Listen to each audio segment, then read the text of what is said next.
Introduction to respiratory organs in animals, जिसमें हमने बात की थी कि सिंपल बॉडी सरफेस से पहले रेस्पिरेशन होता था by the process of diffusion. फिर हमने पढ़ा कि कैसे हमारे गिल्स आए, ट्रैकिया आया, कैसे हमारे लंग्स आए, ठीक है। फिर हमने पढ़ा respiratory system in human beings में, रेस्पिरेटरी ट्रैक्ट को पढ़ा कि कहाँ कहाँ से एयर पास होती है। हमने ब्रांकियल ट्री पढ़ी, रेस्पिरेटरी ट्री पढ़ी, उनके बीच में डिफरेंस क्या होता है ये पढ़ा।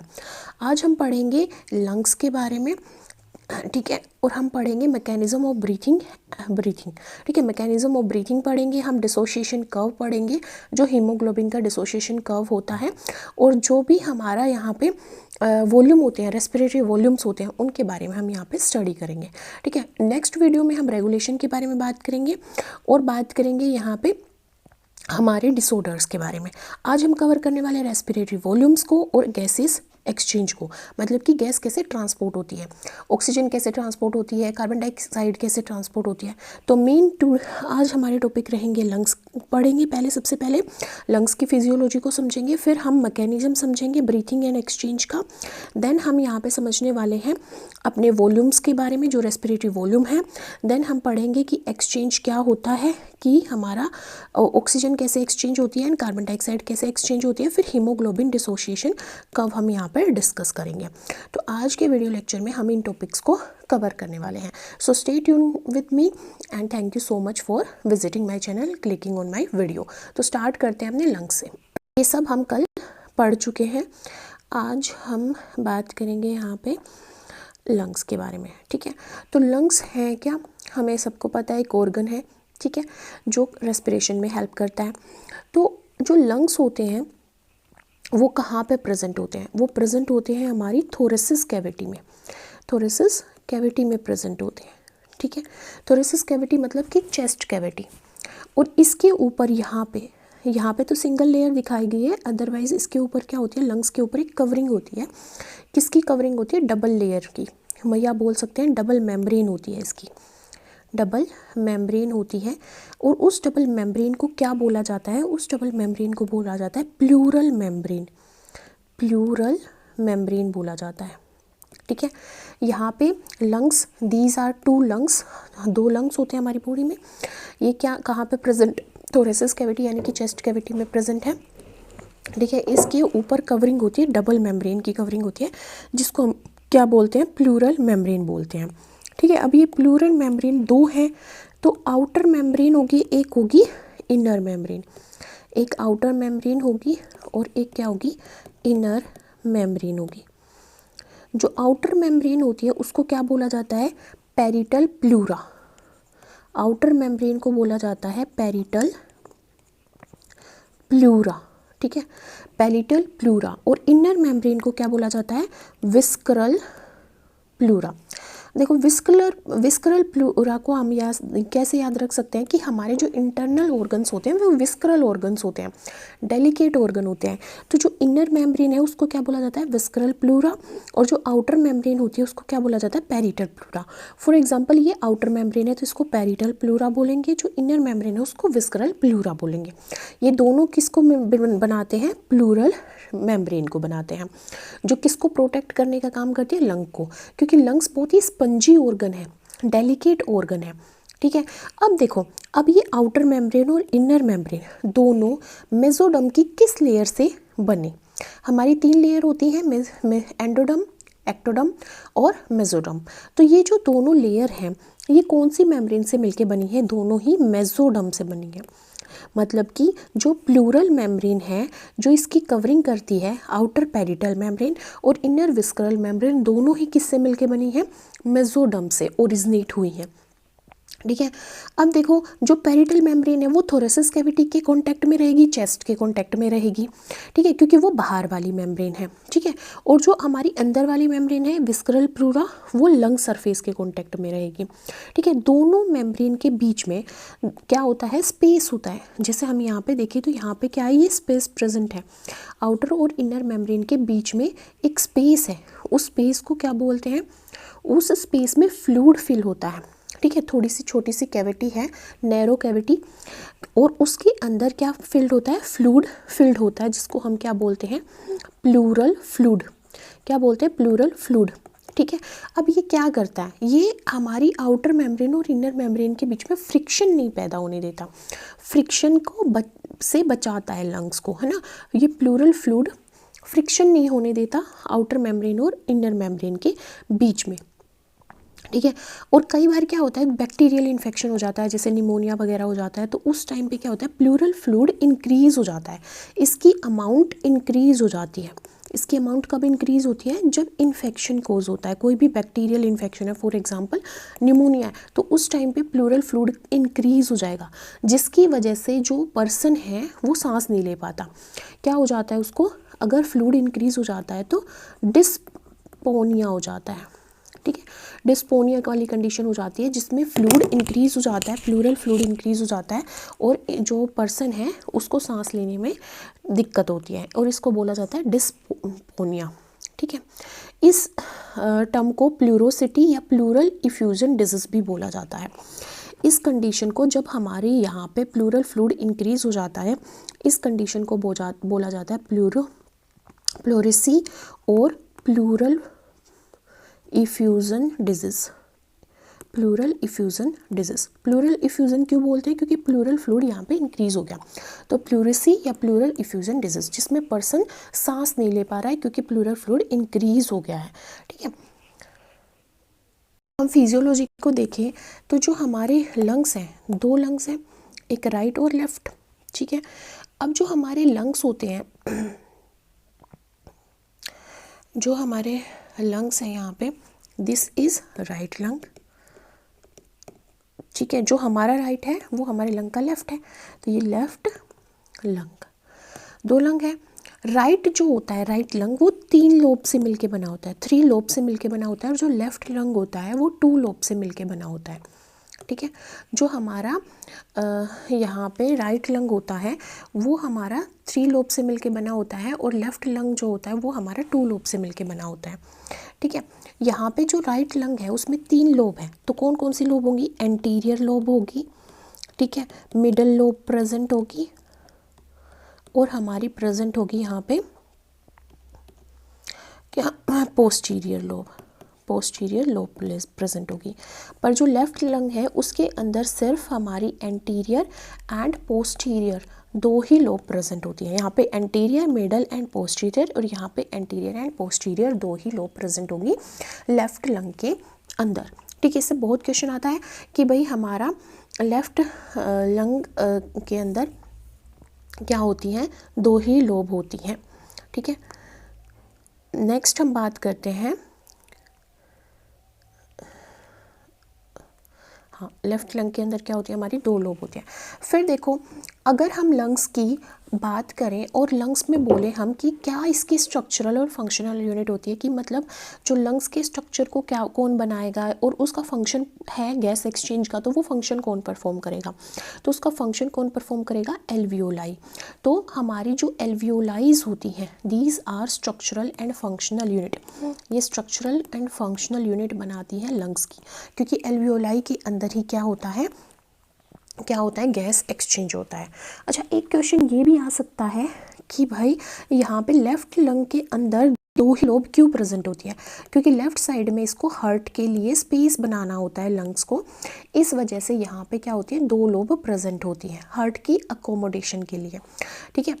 अब हम आगे फिजियोलॉजी पे बढ़े तो हमें क्या दिख रहा है, यहाँ पे लेरिंग्स था, फिर हमारा यहाँ पे ट्रैकिया था। ट्रैकिया डिवाइड होता है प्राइमरी ब्रोंकियाई में, एक हमारी राइट लंग में एंटर कर जाती है, एक हमारी लेफ्ट लंग में एंटर कर जाती है। फिर और ब्रांचेस बनती है, सेकेंडरी ब्रोंकियाई बनती है, फिर और ब्रांचेस बनती है, टर्शरी ब्रोंकियाई बनती है, फिर ब्रोंक्यूल्स बनती है, और फिर वो bronchioles alveoli duct, alveolar sac और एल्वियोलाई में टूट जाती हैं, जहाँ पे एल्वियोलाई में क्या होती है, कैपिलरीज होती हैं, जहाँ पे क्या होता है, गैस एक्सचेंज होता है, ठीक है।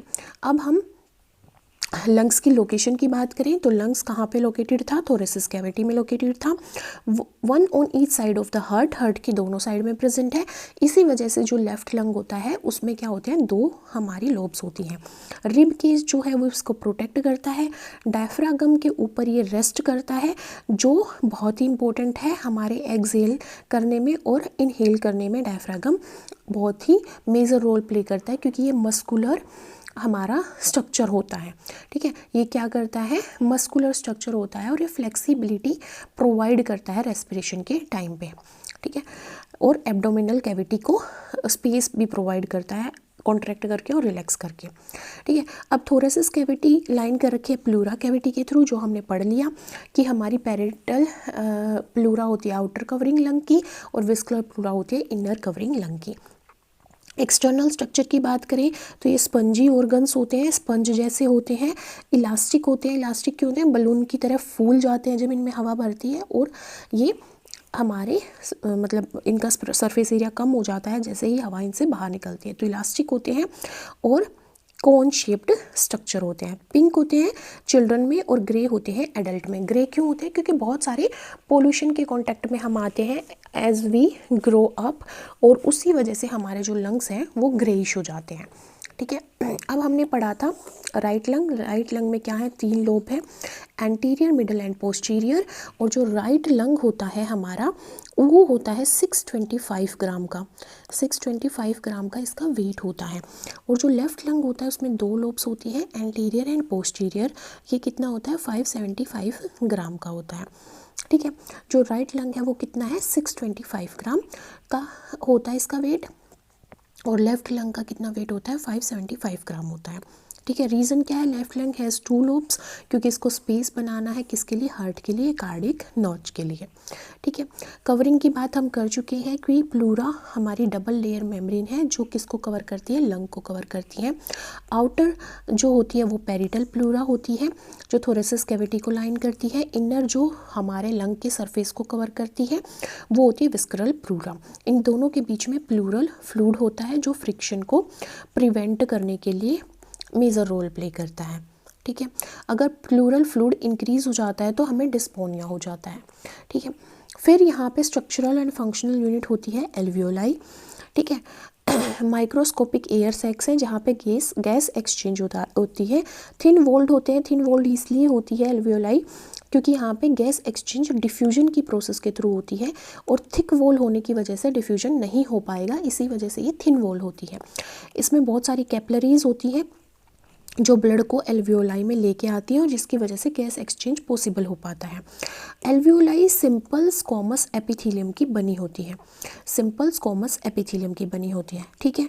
300 मिलियन एल्वियोलाई प्रेजेंट होती है हमारे लंग्स में, ठीक है। ये इंपॉर्टेंट पॉइंट है कि अबाउट 300 मिलियन एल्वियोलाई हमारे लंग्स में प्रेजेंट होती हैं। सरफेस एरिया की बात करें तो about 70 to 100 metre square surface area होता है जो किसके लिए यूज़ होता है, गैस एक्सचेंज के लिए। गैस एक्सचेंज का मतलब क्या है कि ऑक्सीजन को का अपटेक करना है और कार्बन डाइऑक्साइड को बाहर छोड़ना है, एक्सहेल करना है। तो कितना सरफेस एरिया होता है गैस एक्सचेंज के लिए, 70 to 100 मीटर स्क्वायर, जो कि एक efficient gas exchange surface area create करता है। अब लंग्स की बात करें तो लंग्स में एल्वियोलाई की बात कर रहे हैं हम। Alveoli structural and functional unit बनाती है लंग्स की। अब एल्वियोलाई में भी 2 टाइप्स की सेल्स होती हैं, type 1 pneumocyte cells. Type 1 pneumocyte cells simple squamous cells होती हैं जो किस में हेल्प करती हैं, गैस एक्सचेंज में। ये हम पिछली वीडियो में भी बात कर चुके हैं। और टाइप 2 निमोसाइट सेल्स होती हैं, ये सरफेक्टेंट सिक्रेट करती हैं। एग्जाम्पल के तौर पे लेसिथिन हमारा क्या होता है, एक सरफेक्टेंट होता है ना। एक फोस्फोलिपिड्स, सरफेक्टेंट फोस्फोलिपिड्स है, लेसिथिन हमारा एक फोस्फोलिपिड है, ठीक है। ये क्या करता है, एल्वियोलाई को कोलैप्स नहीं होने देता। कैसे नहीं होने देता, उसकी सरफेस टेंशन को रिड्यूस करके, by reducing the surface tension, है ना। सरफेस टेंशन को रिड्यूस करके जो हमारे सरफेक्टेंट है, फॉर एग्जांपल लेसिथिन है, वो एल्वियोलाई को कोलैप्स नहीं होने देता। तो जो टाइप 1 हमारी यहाँ पे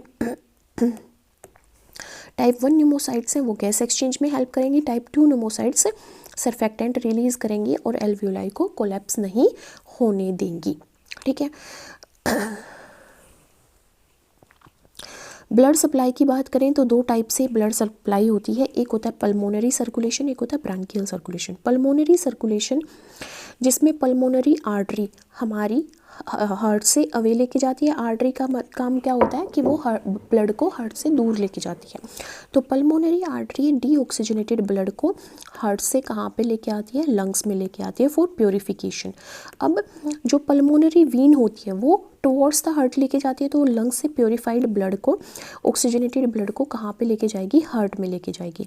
ठीक है, तो पल्मोनरी सर्कुलेशन में पल्मोनरी आर्टरी और pulmonary vein major role play करते हैं। आर्टरी जो है वो डीऑक्सीजनेटेड ब्लड यानी कि कार्बन डाइऑक्साइड रिच ब्लड को लंग्स में लेके आती है और प्योरीफाई करने के लिए हार्ट से। पल्मोनरी वीन क्या करती है, ऑक्सीजनेटेड ब्लड यानी कि ऑक्सीजन रिच ब्लड को लंग्स से हार्ट में लेके जाती है। ब्रोंकियल जो सर्कुलेशन होता है वो ऑक्सीजन को सप्लाई करता है लंग के टिश्यूज़ में, जिसकी वजह से जो कैपिलरीज होती है एल्वियोलाई के अंदर, वहाँ पे उस ब्लड में, कैपिलरी के ब्लड में क्या मिल्स के, ऑक्सीजन मिल्स के by the process of diffusion.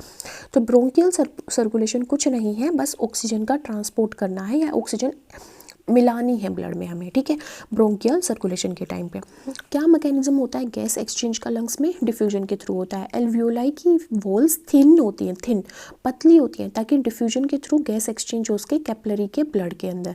ठीक है, ऑक्सीजन मूवमेंट कैसे होती है, एल्वियोलाई से ब्लड में, कार्बन डाइऑक्साइड ब्लड से एल्वियोलाई में आ जाती है। ठीक है, और ये ऐसा किसकी वजह से होता है, पार्शियल प्रेशर में डिफरेंस क्रिएट होने की वजह से ऐसा होता है। ठीक है, पार्शियल प्रेशर में डिफरेंस क्रिएट होने की वजह से ऐसा होता है। जहाँ पे हायर पार्शियल प्रेशर होगा वहाँ से चीज़, जैसे फॉर एग्जांपल एटमॉस्फेयर में ऑक्सीजन का पार्शियल प्रेशर हाई है, ठीक है, तो ये कहाँ पे एंटर कर जाएगा, हमारे लंग्स में एंटर कर जाएगा। और अगर लंग्स में हमारा कार्बन डाइऑक्साइड का पार्शियल प्रेशर ज़्यादा है तो वो लंग्स से बाहर की तरफ आउटसाइड एटमॉस्फेयर में बाहर चला जाएगा। तो पार्शियल प्रेशर डिफरेंस की वजह से ब्लड से एल्वियोलाई में कार्बन डाइऑक्साइड एंटर कर पाती है और फिर वहाँ से वो बाहर जा पाती है, और ऑक्सीजन एल्वियोलाई से ब्लड में एंटर कर पाती है और टिश्यू तक पहुँच पाती है। ठीक है, रेस्पिरेटरी मेम्ब्रेन की बात करें, रेस्पिरेटरी मेम्ब्रेन किसमें, एल्वियोलाई और ब्लड के बीच में कौन कौन सी रेस्पिरेटरी मेम्ब्रेन होती है, तो एक रेस्पिरेटरी मेम्ब्रेन होती है, थिन रेस्पिरेटरी मेम्ब्रेन होती है एल्वियोलाई और ब्लड यानी कि कैपिलरी के ब्लड के बीच में, कैपिलरी के ब्लड के बीच में एक थिन मेम्ब्रेन होती है जो डिफ्यूजन के थ्रू गैस एक्सचेंज करती है ब्लड के अंदर। ठीक है, उसके 3 कंपोनेंट होते हैं, एक होता है alveolar epithelium, simple squamous epithelium, एक बेसमेंट मेम्ब्रेन होती है और एक कैपिलरी एंडोथेलियम होता है। बेसमेंट मेम्ब्रेन इस पर रेस्ट करेंगी और एक होता है कैपिलरी एंडोथेलियम। कितनी थिकनेस होती है, ये इंपॉर्टेंट पॉइंट है, कितनी थिकनेस होती है हमारी रेस्पिरेटरी मेम्ब्रेन की, मतलब ऐसी मेम्ब्रेन की जो एल्वियोलाई और हमारी ब्लड कैपिलरीज के बीच में प्रेजेंट होती है, 0.5 माइक्रोमीटर इसकी थिकनेस होती है। ठीक है, इतनी थिन होती है ये, इस वही वजह से क्या होता है, फास्ट डिफ्यूजन होता है।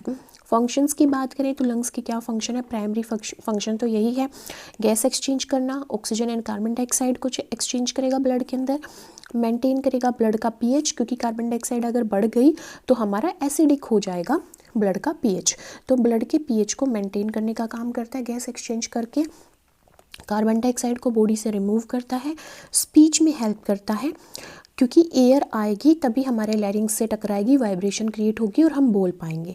ब्लड क्लॉट को फिल्टर करने का काम करता है और बॉडी टेम्परेचर को भी रेगुलेट करता है बाय गैसेस एक्सचेंज। ठीक है, वह रेस्पिरेशन की प्रोसेस के थ्रू। ठीक है, बॉडी टेम्परेचर को भी क्या करता है, रेगुलेट करता है। देखते हैं राइट लंग और लेफ्ट लंग में क्या डिफरेंस होता है। राइट लंग में 3 लोब होती हैं, anterior, middle and posterior. Left lung में 2 ही लोब होती है, anterior and posterior. Right lung का साइज़ लार्जर होता है और लेफ्ट लंग का साइज़ जो है स्मॉलर होता है। राइट लंग हैवियर होता है, लेफ्ट लंग लाइटर होता है। कार्डिक नोच इसमें एब्सेंट होती है, इसी वजह से इसमें 3 लोब प्रेजेंट होती है। लेफ्ट लंग के अंदर प्रेजेंट होती है कार्डिक नोच, इसी वजह से जो लेफ्ट लंग है उसका साइज़ कम होता है। हमें यहाँ पे क्या क्या पॉइंट याद रखने हैं, हमें याद रखना है कि फंक्शनल और स्ट्रक्चरल यूनिट लंग की क्या है, एल्वियोलाई है। कितने नंबर ऑफ एल्वियोलाई हमारे लंग्स में प्रेजेंट होती हैं, अबाउट 300 मिलियन एल्वियोलाई हमारे लंग्स के अंदर प्रेजेंट होती हैं।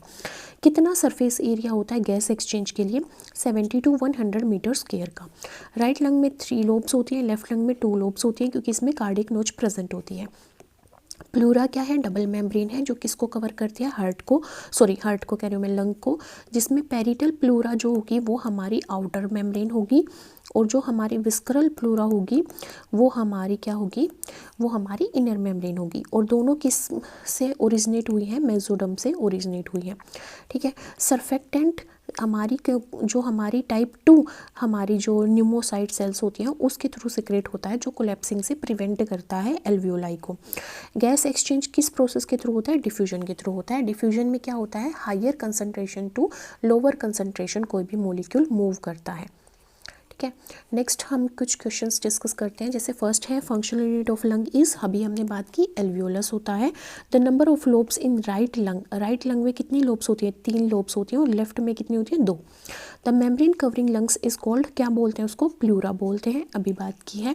विच cell secrete surfactant in lungs? Type 2 pneumocyte surfactant secrete करती है, एग्जाम्पल है लेसिथिन। लेसिथिन एक क्या है? फोस्फोलिपिड है। ठीक है, exchange of gases in lungs occur by किस प्रोसेस के थ्रू होता है? डिफ्यूजन की प्रोसेस के थ्रू होता है। The approximate number of alveoli in human lungs is, कितना नंबर होता है एल्वियोलाई का? अबाउट 300 मिलियन एल्वियोलाई प्रेजेंट होती है ह्यूमन लंग्स के अंदर। नेक्स्ट क्वेश्चन है respiratory membrane thickness is approximately, respiratory membrane की थिकनेस कितनी होगी? देखो हमने बात की थी रेस्पिरेटरी मेम्ब्रेन प्रेजेंट होती है in between alveolar surface, alveoli के बीच में, एंड कैपिलरी ब्लड, है ना, कैपिलरी के ब्लड के बीच में।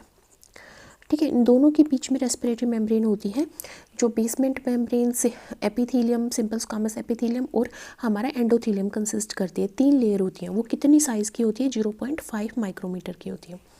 विच lung is smaller? Left lung, क्योंकि इसमें 2 ही क्या होती हैं? लोब्स होती हैं। इसका वेट होता है 575 ग्राम, और राइट का कितना होता है? 625 ग्राम। ठीक है, the surface area of एल्वियोलाइज is approximately, surface area कितना होता है एल्वियोलाई का? अभी बात की थी 70 to 100 metre square. Gas exchange के लिए alveoli are lined by simple squamous epithelium के थ्रू लाइन कर रखी होती हैं। तो इसमें क्या ऑप्शन हमारा सही आएगा? Squamous epithelium. Pulmonary artery carries, pulmonary artery away from heart लेके जाती है, तो वो डीऑक्सीजनेटेड ब्लड को अवे फ्रॉम हार्ट और कहाँ लेके जाएंगे? लंग्स में लेके जाएंगी। प्लूरल फ्लूइड हेल्प इन, किस में हेल्प करता है? फ्रिक्शन को रिड्यूस करने में हेल्प करता है। नेक्स्ट हमारे पास आता है यहाँ पे topic thoracic cage. Thoracic cage में हम पढ़ेंगे हमारे चेस्ट में जो केज है, रिब्स का जो स्ट्रक्चर है, जो हमारे लंग्स को प्रोटेक्ट करता है, वो कैसा होता है, क्या क्या उसमें रिब्स, कौन कौन सी रिब्स प्रेजेंट होती है, क्या उसका स्ट्रक्चर है। तो थोरेसिस केज क्या है? एक स्केलेटल स्ट्रक्चर है, मतलब बोनी स्ट्रक्चर है, रिब्स से मिलके बना होता है, स्टर्नम से मिलके बना होता है। ये हमारा स्टर्नम होता है, दिस इज स्टर्नम, और दीज आर रिब्स। ठीक है, और थोरेसिस वर्टिब्रे पीछे की साइड में, ये हमारी क्या है? थोरेसिस वर्टिब्रे है।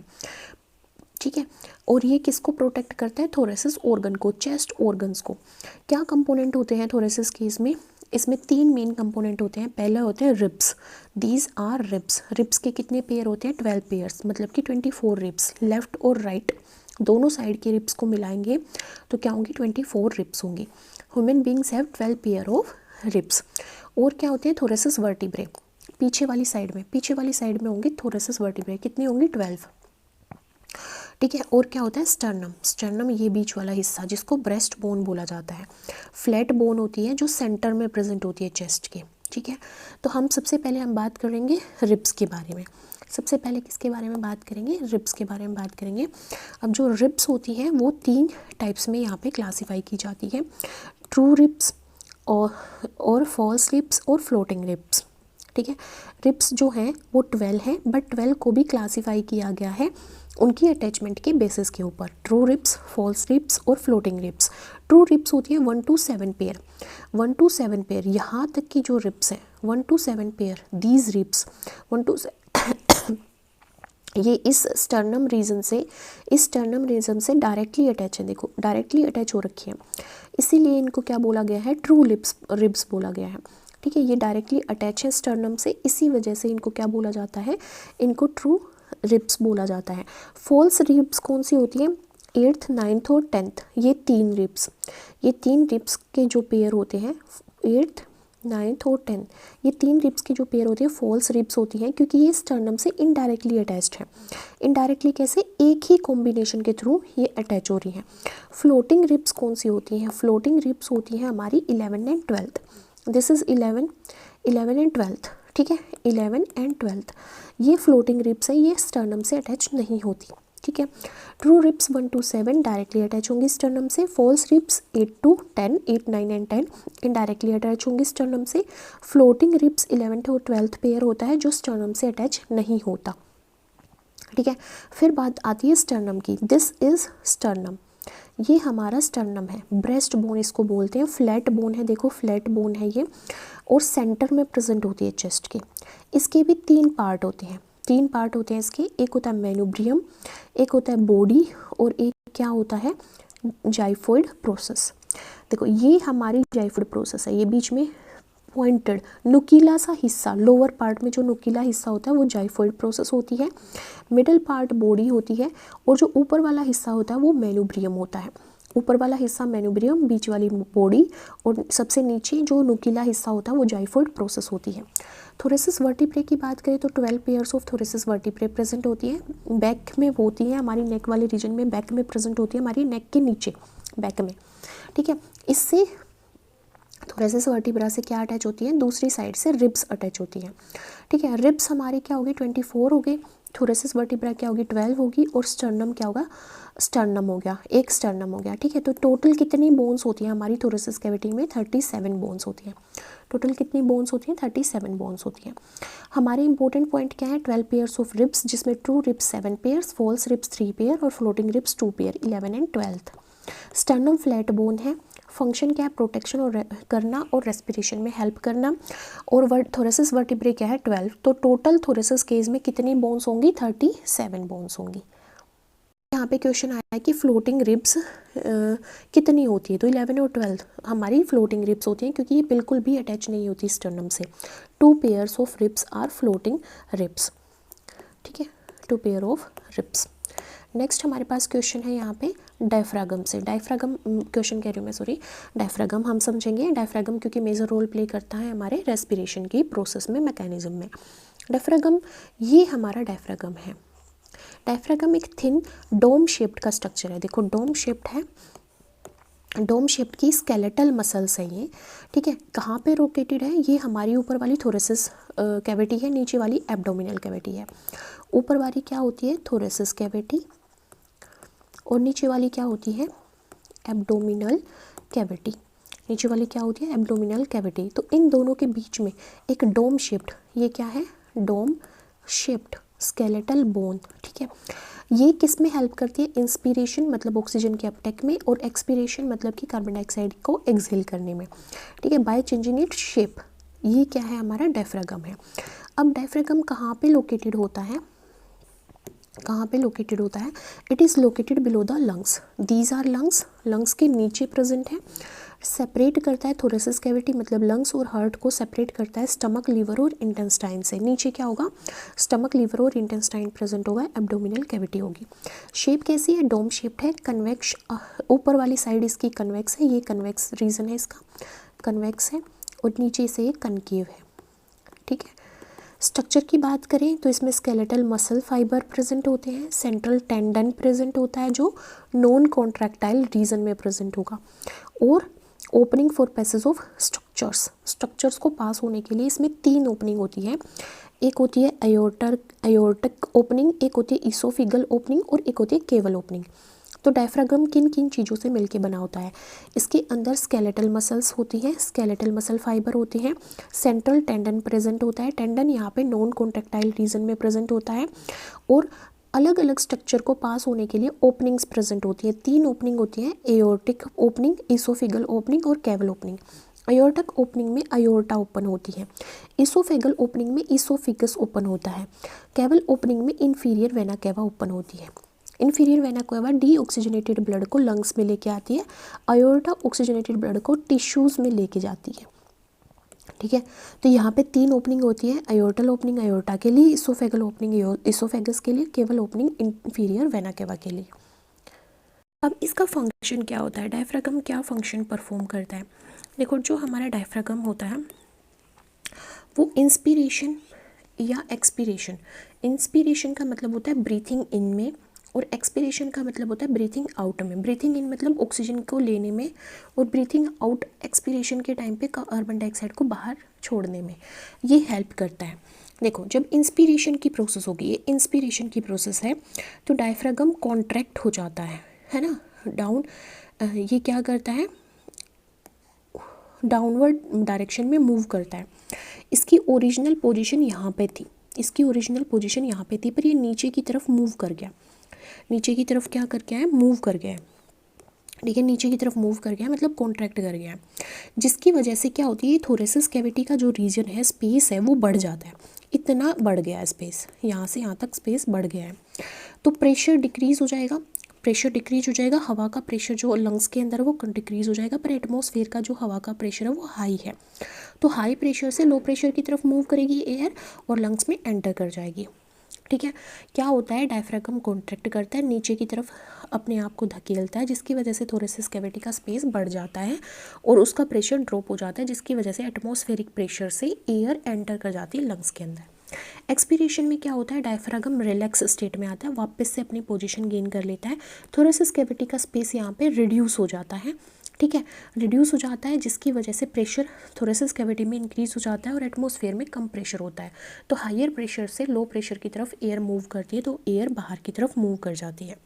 यहाँ पे इंपॉर्टेंट पॉइंट हमें क्या ध्यान रखने हैं, डायफ्रागम डोम शेप्ड का होता है, स्केलेटल मसल फाइबर से मिलकर बना होता है, फंक्शन क्या है, रेस्पिरेशन की मसल्स का काम करता है, कॉन्ट्रैक्ट करता है तो इंस्पिरेशन होता है, रिलैक्स करता है तो एक्सपीरेशन होता है, ठीक है, सेपरेट करता है थोरेसिस और एब्डोमिनल कैविटी को। क्लियर है। अब हम मूव करते हैं नेक्स्ट टॉपिक के टॉपिक पे मूव करने से पहले हम यहाँ पे क्वेश्चन करते हैं, the main muscle responsible for inspiration is, कौन सी मेन मसल है जो इंस्पिरेशन में मेजर रोल प्ले करेगी, diaphragm is the main muscle, skeletal muscle जो हेल्प करती है इंस्पिरेशन और एक्सपीरेशन में। अब मैकेनिज्म ऑफ ब्रीदिंग पढ़ते हैं। मैकेनिज्म ऑफ ब्रीदिंग में दो प्रोसेस आती हैं, ठीक है, इट इन्वॉल्व्स टू प्रोसेस, ये इन्वॉल्व करता है, इसमें आती है टू प्रोसेसेस, टू प्रोसेसेस कौन सी, एक होती है इसमें इनहेलेशन या इंस्पिरेशन जिसमें हवा अंदर ली जाएगी, एक होगी एक्सपीरेशन, ठीक है, एक होगी एक्सपीरेशन। इस डायग्राम में इंस्पिरेशन दिखाया गया है, यहाँ पे एक्सपायरेशन दिखाया गया है, ठीक है। इंस्पिरेशन जब होता है, जब जो लंग्स होते हैं, लंग्स के अंदर, लंग्स की जो प्लूरा है ना, लंग्स के जो पल्मोनरी प्रेशर है, लंग्स का जो प्रेशर है वो रिड्यूस होता है। यहाँ पे जो लंग्स का प्रेशर है, लंग्स के अंदर जो प्रेशर होगा वो क्या होगा, कम होगा, तब क्या होगा, हमारा इंस्पिरेशन होगा। और एक्सपिरेशन जब होगा, जब लंग्स के अंदर जो प्रेशर है, एयर का प्रेशर, एयर प्रेशर, ये एयर पार्शियल प्रेशर, वो जब हाई होगा तब हमारा क्या होगा, एक्सपिरेशन होगा, ठीक है। तो हम क्या बोलते हैं इसको, इसको बोलते हैं इंट्राप्लूरल या intrapulmonary pressure, intrapulmonary pressure. Intrapulmonary pressure अगर कम है तो हवा बाहर से अंदर आएगी, अगर इंट्रापल्मोनरी प्रेशर हाई है तो लंग्स से एयर बाहर जाएगी, ठीक है। तो सबसे पहले हम यहाँ पे समझते हैं इंस्पिरेशन को। इंस्पिरेशन एक एक्टिव प्रोसेस है, यहाँ पे हम लिख देते हैं इंस्पिरेशन, ठीक है। इंस्पिरेशन क्या है, it is an active process, ये एक एक्टिव प्रोसेस है, इसको टाइम लगता है पूरा कंप्लीट होने में 2 सेकंड का टाइम। कितना टाइम ये लेती है, 2 सेकंड का टाइम लेती है। अब देखो जब इंस्पिरेशन हो रहा है तो क्या क्या होगा, हमने यहाँ पे पढ़ा कि जो हमारा डायफ्रागम है वो अपनी ओरिजिनल पोजीशन से थोड़ा नीचे की तरफ मूव करता है, मतलब जो डायफ्रागम है, डायफ्राम है जो, वो क्या करता है, कॉन्ट्रैक्ट करता है, उसके अंदर क्या होता है, कॉन्ट्रैक्शन होता है, ठीक है। और जो एक्सटर्नल इंटरकोस्टल मसल्स हैं वो यहाँ पे मेजर रोल प्ले करती हैं, वो जगह ले लेती हैं, ठीक है। इंटरकोस्टल मसल्स जो रिब के बीच में प्रेजेंट होगी है, मैं बताना भूल गई थी, रिब्स के बीच में इंटरकोस्टल मसल्स होती हैं, इंटरकोस्टल मसल्स होती हैं, ठीक है। तो जैसे ही स्पेस बढ़ेगा इंटरकोस्टल मसल्स अपना स्पेस ले लेंगी, ठीक है। तो यहाँ पे इंटरकोस्टल मसल्स अपना स्पेस ले लेती है और जो हमारा डायफ्रागम है ये क्या हो जाता है, फ्लैट हो जाता है, फ्लैट हो जाता है और एब्डोमिनल कैविटी की तरफ मूव करता है, ठीक है। जिसकी वजह से जो हमारा स्टर्नम होगा, sternum, this is the sternum, ये स्टर्नम वाला जो रीजन होगा आगे, जो हमारी सबसे बीच वाली मिडल बोन जो होती है, जो स्टर्नम होता है, स्टर्नम वो वेंट्रल डायरेक्शन में और एंटीरियर डायरेक्शन में मूव करेगा, है ना। वेंट्रल डायरेक्शन मतलब इस डायरेक्शन में मूव करेगा, वेंट्रल डायरेक्शन में वेंट्रली एंड एंटीरियरली मूव करता है ये, ठीक है, वेंट्रली और एंटीरियरली मूव करता है।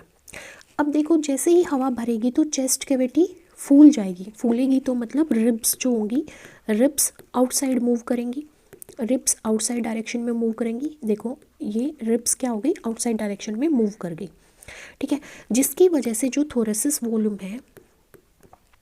है वो क्या हो जाता है, इंक्रीज हो जाता है, वो इंक्रीज हो जाता है, ठीक है।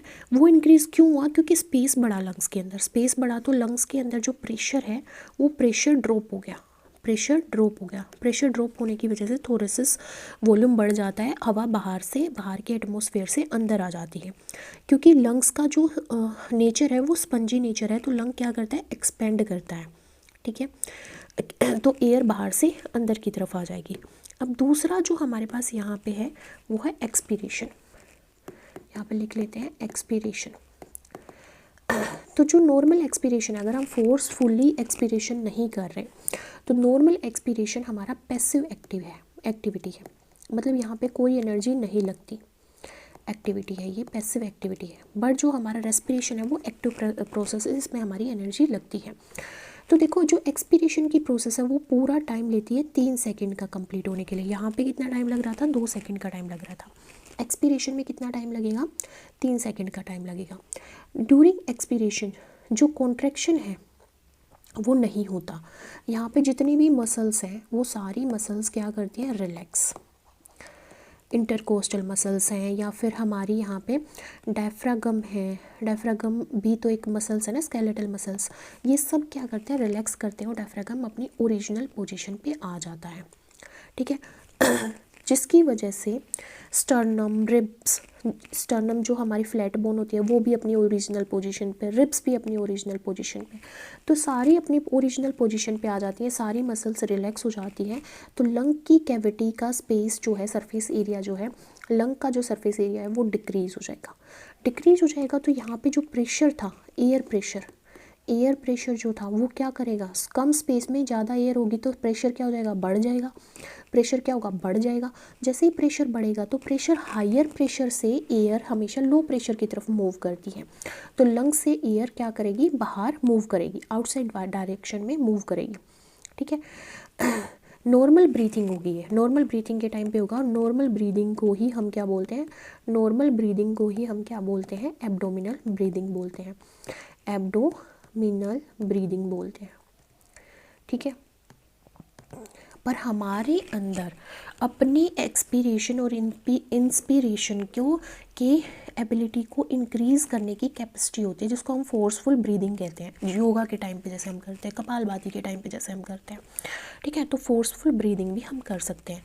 ये हमारा जो इंस्पिरेशन और एक्सपीरेशन था, ये था हमारा मैकेनिज्म ऑफ ब्रीदिंग, कि कौन कौन सा पार्ट इन्वॉल्व होता है, क्या क्या एक्टिविटी होती है जब हम सांस लेते हैं या छोड़ते हैं। नेक्स्ट टॉपिक जो हमारे पास आता है वो है रेस्पिरेटरी वॉल्यूम एंड कैपेसिटीज़, ठीक है, रेस्पिरेटरी वॉल्यूम एंड कैपेसिटी। ये जो ग्राफ हमें दिख रहा है, ये ग्राफ हमें ये दिखाता है कि कितनी एयर हम इनहेल करते हैं नॉर्मल ब्रीदिंग के टाइम पे और कितनी एयर हम एक्सहेल करते हैं डीप ब्रीदिंग और हमारी नॉर्मल ब्रीदिंग के टाइम पे। तो यहाँ पे जो ये वाई एक्सिस है, this is the Y axis, ये क्या शो कर रहा है, लंग वॉल्यूम शो कर रहा है, किसमें, मिलीलीटर्स में। और ये एक्स एक्सिस है हमारा, ये क्या शो कर रहा है, टाइम शो कर रहा है, कि कितने टाइम में हम कितने मिलीलीटर को एयर को हम लेते हैं, इनहेल करते हैं, एक्सहेल करते हैं नॉर्मल ब्रीदिंग के टाइम पे और डीप ब्रीदिंग के टाइम पे। तो ये जो छोटी वेव्स है, बीच बीच में हमें छोटी वेव्स दिख रही हैं, ये छोटी वेव्स जो हैं ये नॉर्मल ब्रीदिंग को दिखा रही है, ये नॉर्मल ब्रीदिंग को दिखा रही हैं हमारी। और जो ये बिग वेव्स है, ये big waves, these big waves, ये हमारी फोर्सफुल ब्रीदिंग या फिर डीप ब्रीदिंग को दिखा रही हैं, रिप्रेजेंट कर रही हैं, ठीक है। तो हम सबसे पहले यहाँ पे स्टार्ट करते हैं किससे, टाइडल वॉल्यूम से। टाइडल वॉल्यूम ये है हमारी छोटी सी वेव्स जो है, ये टाइडल वॉल्यूम को रिप्रेजेंट कर रही है। इसकी वैल्यू कितनी है, इसकी वैल्यू है हमारी 500, क्योंकि देखो यहाँ पे और पूरे में 1000 का गैप आता है, तो ये छोटी वैल्यू कितनी है, 500 है, 500 ml की है, ठीक है, 500 ml। टाइडल वॉल्यूम वो एयर होती है जो हम ब्रीथ करते हैं, विद बिना किसी एफर्ट के। ये वो एयर है डेट वी ब्रीद जिसमें हम सांस लेते हैं नॉर्मली बिना किसी एफर्ट के, विदाउट एनी एफर्ट। जैसे अभी मैं नॉर्मल सांस ले रही हूँ, कोई एफर्ट नहीं लगा रही, तो मैंने जितनी एयर ली वो मेरा 500 ml होगा और उसको मैं बोलूँगी टाइडल वॉल्यूम, टीवी। ठीक है, टाइडल वॉल्यूम, टाइडल मतलब कि टाइनी, टाइडल को याद रखो टाइनी से, टाइनी मतलब 500 ml मैं इनहेल करूँगी नॉर्मल ब्रीथिंग के टाइम पे। दूसरा होता है inspiratory reserve volume, inspiratory reserve volume ये सेकंड है। ठीक है, इंस्पायरेटरी रिजर्व वॉल्यूम, ये एक बड़ी सी पीक हमें दिखेगी, ये हमें बड़ी सी पीक दिखेगी जिसकी वैल्यू कितनी आएगी, देखो यहाँ से यहाँ तक अगर मैं मेज़र करूँगी तो कितनी वैल्यू आएगी, 2500 से 3000 ml। ठीक है, 2500 to 3000 ml के आसपास इसकी वैल्यू आएगी इंस्पायरेटरी रिजर्व वॉल्यूम की। जब हम डीप ब्रेथ लेते हैं नॉर्मल ब्रीथिंग के बाद तो एक एक्स्ट्रा एयर एंटर करती है।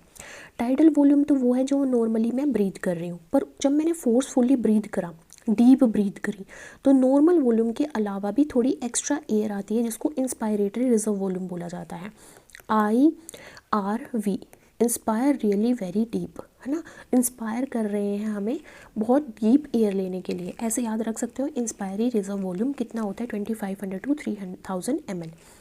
फिर आता है हमारा एक्सपायरेटरी रिजर्व वॉल्यूम, जिसे ERV। ठीक है, ये IRV था इंस्पायरेटरी रिजर्व वॉल्यूम, ये है ERV एक्सपायरेटरी रिजर्व वॉल्यूम। जो एक्स्ट्रा एयर हम एक्सेल करते हैं आफ्टर नॉर्मल एक्सपीरेशन। ठीक है, जब हम फोर्सफुली एक्सेल कर रहे हैं नॉर्मल ब्रीदिंग के टाइम पे, एक तो मैंने नॉर्मल सांस छोड़ी, एक मैंने फोर्सफुली सांस छोड़ी। तो फोर्सफुली जब मैं सांस छोड़ती हूँ तो नॉर्मल सांस छोड़ने के अलावा भी मैं एक्स्ट्रा एयर बाहर भेजती हूँ। ठीक है, तो इसको याद रखेंगे, एग्जिट कर रहे हैं हमें, एग्जिट रियली वेरी फोर्सफुली, है ना। तो एक्सपायरेटरी रिजर्व वॉल्यूम है जब मैं फोर्सफुली एग्जिट कर रही हूँ एयर को या एक्सपायर कर रही हूँ।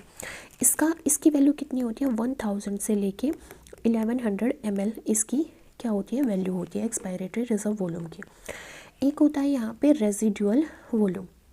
रेजिडुअल वॉल्यूम जो एयर मैक्सिमम एक्सपीरेशन के बाद भी, मैक्सिमम एक्सपीरेशन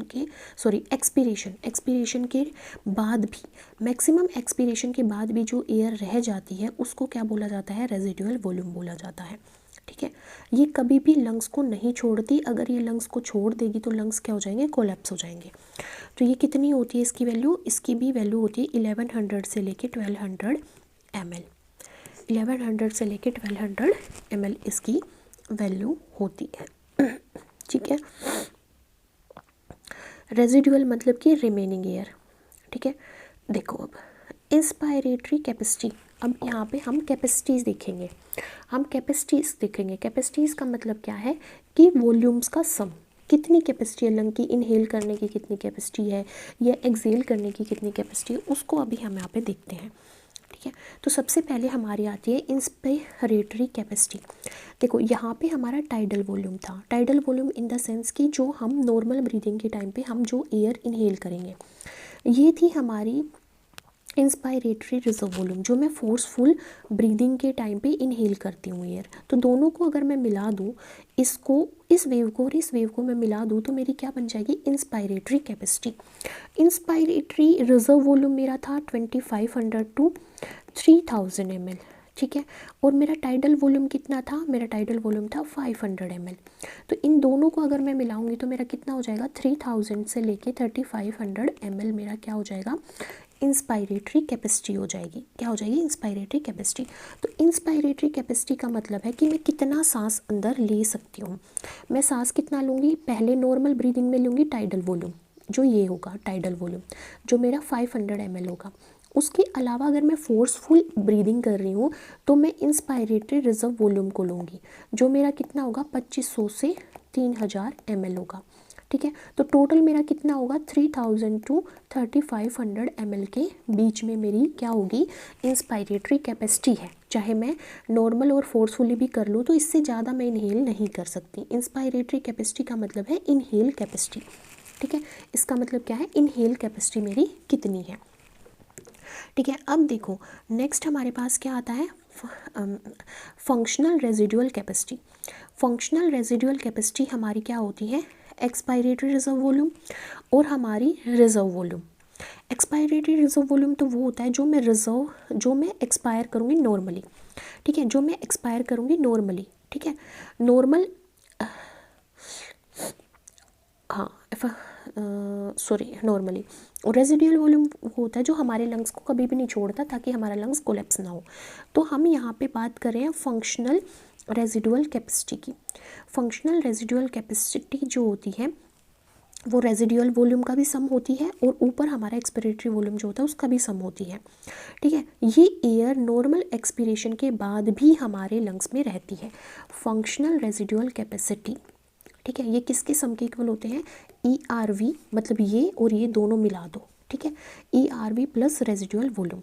ERV कितना था, 1000 to 1100, और ये भी हमारा क्या था, 1100 to 1200, ठीक है। तो ये कितना होना चाहिए, 1100 करेंगे तो हमारा 2200 भी हो सकता है, 2200 से लेके हमारा कितना हो जाएगा, ये हमारा 2300 तक हो जाएगा अप्रोक्स, ठीक है। ये हमारा क्या है, फंक्शनल रेजिडुअल कैपेसिटी है। एक होता है हमारे पास वाइटल कैपेसिटी, ठीक है। क्या होता है vital capacity, this is the vital capacity, ठीक है। इनको मैं हटा देती हूँ, एक सेकेंड। हाँ अब यहाँ पे देखिए ये हमारा क्या है, वाइटल कैपेसिटी। वाइटल कैपेसिटी क्या होता है, जो हम मैक्सिमम एयर एक्सहेल कर सकते हैं। जब हमने इनहेल कर लिया, पहले हम इनहेल करते हैं, इनहेल करने के बाद जो मैक्सिमम एयर हम एक्सहेल कर सकते हैं वो हमारी वाइटल कैपेसिटी होती है। अब देखो वाइटल कैपेसिटी में टाइडल वॉल्यूम भी आ रहा है, हमारा इंस्पायरेटरी रिजर्व वॉल्यूम भी आ रहा है, इसमें हमारा एक्सपायरेटरी रिजर्व वॉल्यूम भी आ रहा है। सिर्फ रेजिडुअल वॉल्यूम को छोड़ के, जो हम कभी भी बाहर नहीं धकेलते, रेजिडुअल वॉल्यूम को छोड़ दें तो वाइटल कैपेसिटी के अंदर हमारा इंस्पायरेटरी रिजर्व वॉल्यूम भी है, प्लस टाइडल वॉल्यूम भी है, प्लस एक्सपायरेटरी रिजर्व वॉल्यूम भी है, ठीक है। तो ये हमारा कितना होगा, इसकी कैपेसिटी होगी 4000 to 4500 ml के आसपास होगी, क्योंकि इन दोनों का ही हमारा कितना हो गया था, 3000 to 3500, और फिर हमारा ERV कितना होता है, 1100 से लेके 1200 ml। तो अप्रोक्स वैल्यू कितनी होगी, 4000 to 4500 ml तक हो गई हमारी, ठीक है। तो वाइटल कैपेसिटी में हमारा इंस्पायरेटरी रिजर्व वॉल्यूम भी आता है, टाइडल वॉल्यूम भी होता है, एक्सपायरेटरी रिजर्व वॉल्यूम भी आता है। सिर्फ इसमें क्या नहीं आता, रेजिडुअल वॉल्यूम नहीं आता है, ठीक है। वाइटल का मतलब क्या होता है, जो हमारी लाइफ के लिए इंपॉर्टेंट है। तो रेजिडुअल वॉल्यूम को तो हम कभी भी बाहर नहीं धकेलते, अगर इसको बाहर धकेल देंगे तो क्या होगा, हमारी लंग्स कोलैप्स हो जाएंगे। तो बाकी जो भी बचा, क्या बचा, inspiratory reserve volume, tidal volume और एक्सपायरेटरी रिजर्व वॉल्यूम, इन तीनों को मिला देंगे तो क्या बन जाएगा, वाइटल कैपेसिटी बन जाएगा। अब आता है हमारा total lung capacity. Total lung capacity में क्या आएगा, टोटल लंग कैपेसिटी में रेजिडुअल वॉल्यूम भी आएगा, inspiratory reserve volume plus tidal volume जो यहाँ पे प्रेजेंट है, एक्सपायरेटरी रिजर्व वॉल्यूम जो यहाँ पे प्रेजेंट है, प्लस रेजिडुअल वॉल्यूम, ये चारों अगर मैं इंक्लूड कर दूँ तो वो टोटल लंग कैपेसिटी के अंदर आ जाएगा, जो कि 5000 टू हमारा क्या होगा 6000 ml, ठीक है। मतलब अगर मैं सिर्फ ये दोनों इंक्लूड कर रही हूँ, सिर्फ हम मैं इंस्पायरेटरी कैपेसिटी कर रही हूँ तो ये 3000 to 3500 है, फिर 1000 और बढ़ा दो अगर वाइटल कैपेसिटी है 4500 तक हो जाएगा। टोटल लंग कैपेसिटी बतानी तो 1000 और बढ़ा दो, ठीक है। इस तरह से आप याद रख सकते हो। यहाँ पे हमारा 3000 to 3500 आएगा या 4000 to 4500, टोटल लंग कैपेसिटी में 5000 to 6000 ml आएगा। यहाँ पे हमारा सिर्फ इंस्पायरेटरी रिजर्व वॉल्यूम और टाइडल वॉल्यूम हम इंक्लूड करते हैं, वाइटल कैपेसिटी में हम एक्सपायरेटरी रिजर्व वॉल्यूम भी इंक्लूड करते हैं, और टोटल लंग कैपेसिटी में हम रेजिडुअल वॉल्यूम भी इंक्लूड करते हैं। इसके अंदर सारे ही हमारे क्या आ जाते हैं, वॉल्यूम्स इंक्लूड हो जाते हैं, ठीक है। तो हमने क्या पढ़ा, हमारा टाइडल वॉल्यूम नॉर्मल ब्रीदिंग के टाइम पे होता है 500 ml, ठीक है। इंस्पायरेटरी रिजर्व वॉल्यूम IRV ये हमारा एक्स्ट्रा इनहेलेशन के टाइम पे होता है 3000 ml, ठीक है। फिर एक्सपायरेटरी रिजर्व वॉल्यूम जो एक्स्ट्रा एक्सहेलेशन के टाइम पे होता है 1100 ml, ठीक है। ये जो हमारी वेव्स है 1100 ml, और RV होता है रेजिडुअल वॉल्यूम, जो एयर हमारे लंग्स में हमेशा रहती है 1200 ml, ठीक है, 1200 ml होती है।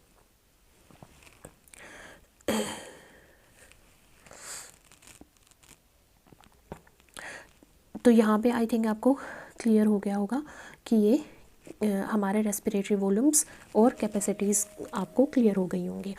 ठीक है, अब हम बात करते हैं एक्सचेंज ऑफ गैसेस की। गैस एक्सचेंज होती है किसके बेसिस पे होती है, हमने यहाँ पे पढ़ा था, बार बार हम पढ़ रहे हैं कि गैस एक्सचेंज होती है उसके पार्शियल प्रेशर के बेसिस पे। मतलब पार्शियल प्रेशर में जब डिफरेंस आता है तभी एयर एक्सचेंज होती है हमारे लंग्स के अंदर।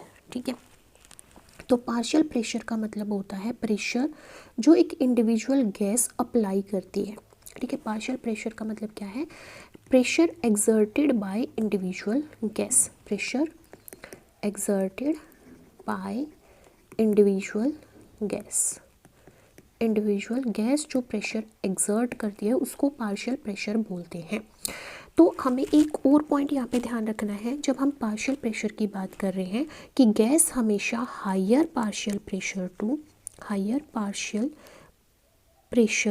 To lower partial pressure move करती है, higher partial pressure to lower partial pressure move करती है, लोअर पार्शियल प्रेशर की तरफ मूव करती हैं। ठीक है, जैसे हम बोल सकते हैं कि पानी है, पानी फ्लो कर रहा है, तो जहाँ पे पानी का लेवल ज़्यादा होगा वहाँ से पानी किसकी तरफ फ्लो करेगा, जहाँ पे लेवल कम होगा। ठीक है, इसी तरह जो हमारा पार्शियल प्रेशर है उसका मतलब होता है प्रेशर जो एक इंडिविजुअल गैस अप्लाई करती है। तो जहाँ पे एक इंडिविजुअल गैस का, मान लो ऑक्सीजन का हायर पार्शियल प्रेशर होगा, वहाँ से वो लोअर पार्शियल प्रेशर की तरफ जाएगी। ठीक है, अब देखो अगर मैं ऑक्सीजन की रिस्पेक्ट में बात करूं, ऑक्सीजन की मूवमेंट की अगर मैं बात कर रही हूँ कि ऑक्सीजन कैसे मूव करती है, तो एटमॉस्फेयर से आती है ऑक्सीजन। ठीक है, वो हमारी एल्वियोलाई तक जाती है। ठीक है, एल्वियोलाई तक जाती है, फिर वो हमारे ब्लड में जाती है, ब्लड से वो हमारे टिश्यूज़ में जाती है। यही उसका पाथ होता है, यही पाथ होता है, एटमॉस्फेयर में जाएगी, फिर एल्वियोलाई में जाएगी, फिर ब्लड में और फिर टिश्यूज़ में। इसी तरह हमारी एयर मूव करती है, मतलब ऑक्सीजन मूव करती है। तो यहाँ पे जब ऑक्सीजन एटमॉस्फेयर में होती है तो उसका प्रेशर एटमॉस्फेयर में 159 mmHg होता है। ठीक है, फिर जब वो एल्वियोलाई में जाती है तो उसका पार्शियल प्रेशर 104 mmHg होता है। जो वो ब्लड में जाती है तो उसका जो पार्शियल प्रेशर होता है वो 40 mmHg होता है। और जब वो ऑक्सीजनेटेड ब्लड, मतलब जब वो हमारा ब्लड ऑक्सीजनेटेड हो जाता है तो वहाँ पे क्या होता है उसका, हाँ, ये डीऑक्सीजनेटेड ब्लड में होती है 40 mmHg और ऑक्सीजनेटेड ब्लड में होती है 95 mmHg। मतलब ऑक्सीजन की अमाउंट जब ज़्यादा होगी ब्लड के अंदर तब उसका मरकरी के रिस्पेक्ट में अगर हम उसका पार्शियल प्रेशर देखें तो 95 mmHg होगा। अगर डीऑक्सीजनेटेड ब्लड है तो 40 mmHg होगा। टिश्यूज़ में कितना होता है उसका पार्शियल प्रेशर, 40 mmHg होता है। क्या होता है, 40 mmHg होता है। ठीक है, देखो अब हमने यहाँ पे देखा कि एटमॉस्फेयर में कितना था, 159 mmHg था। इसका मतलब क्या है कि एटमॉस्फेयर में ऑक्सीजन का हायर पार्शियल प्रेशर है, इसी वजह से वो हायर पार्शियल प्रेशर से लो पार्शियल प्रेशर की तरफ मूव करती है। एल्वियोलाई में जब वो पहुँचती है तो वो कितना बन जाता है, 104 mmHg। बट हमारे जो कैपिलरीज़ है, कैपिलरीज़ में जो ब्लड है वो डीऑक्सीजनेटेड है। डीऑक्सीजनेटेड ब्लड में ऑक्सीजन का यहाँ पे कितना पार्शियल प्रेशर है, 40 mmHg। तो कम है तो हाई से कम की तरफ मूव करती है ना। तो एल्वियोलाई से हमारा जो ऑक्सीजन है वो ब्लड में मूव कर जाता है। ठीक है, अब हमारा जो 104 है वो किसकी तरफ मूव कर जाएगा, 40 mmHg की तरफ मूव कर जाएगा। ठीक है, अब जो ऑक्सीजनेटेड ब्लड है उसके अंदर 95 mmHg हमारी ऑक्सीजन है, बट टिश्यू के अंदर कितनी है, 40 mmHg। तो ये भी हायर टू लो की तरफ मूव कर जाएगा, क्योंकि यहाँ पे ब्लड क्या हो गया, ऑक्सीजनेटेड हो गया। ऑक्सीजनेटेड होने के बाद उसका जो पार्शियल प्रेशर है वो ब्लड के अंदर बढ़ जाता है, 95 mmHg हो जाता है। बट टिश्यू के अंदर कितना है, 40 mmHg। तो वो 95 mmHg से 40 mmHg की तरफ मूव कर जाएगी। इस तरह से हमारी जो ऑक्सीजन है वो ब्लड से किसकी तरफ मूव कर जाती है, टिश्यूज़ की तरफ मूव कर जाती है। आई थिंक ऑक्सीजन का क्लियर हो गया है कि कैसे ऑक्सीजन मूव करती है according to its partial pressure. अब हम बात करते हैं किसकी, कार्बन डाइऑक्साइड की। अब हम कहाँ बात करते हैं, कार्बन डाइऑक्साइड की। कार्बन डाइऑक्साइड में हमें क्या पता चला कि कार्बन डाइऑक्साइड में एटमॉस्फेरिक एयर में कार्बन डाइऑक्साइड का पार्शियल प्रेशर है 0.3 mmHg। एल्वियोलाई में कितना है, 40 mmHg। ठीक है। ब्लड के अंदर अगर ब्लड डीऑक्सीजनेटेड है तो 45 mmHg, अगर ऑक्सीजनेटेड ब्लड है तो 40 mmHg, और टिश्यूज़ में कितना है 45 mmHg है, ठीक है। अब देखो टिश्यू क्या प्रोड्यूस करते हैं, टिश्यू प्रोड्यूस करते हैं, किसको प्रोड्यूस करते हैं, कार्बन डाइऑक्साइड को, ठीक है। तो टिश्यूज़ के अंदर क्या होगा, high partial pressure, high partial pressure होगा जो कि क्या है 45 mmHg, ठीक है। तो ब्लड के अंदर क्या है 45 mmHg है क्योंकि टिश्यूज़ के अंदर ऑक्सीजन प्रोड्यूस होती है। बट एल्वियोलाई में देखें, एल्वियोलाई में 40 है और यहाँ पे कितना है 45, तो 45 से 40 की तरफ आएगी क्योंकि लो पार्शियल प्रेशर से हाई पार्शियल लो पार्शियल प्रेशर की तरफ एयर क्या करती है, मूव करती है। तो 45 से वो 40 की तरफ मूव करेगी, ठीक है।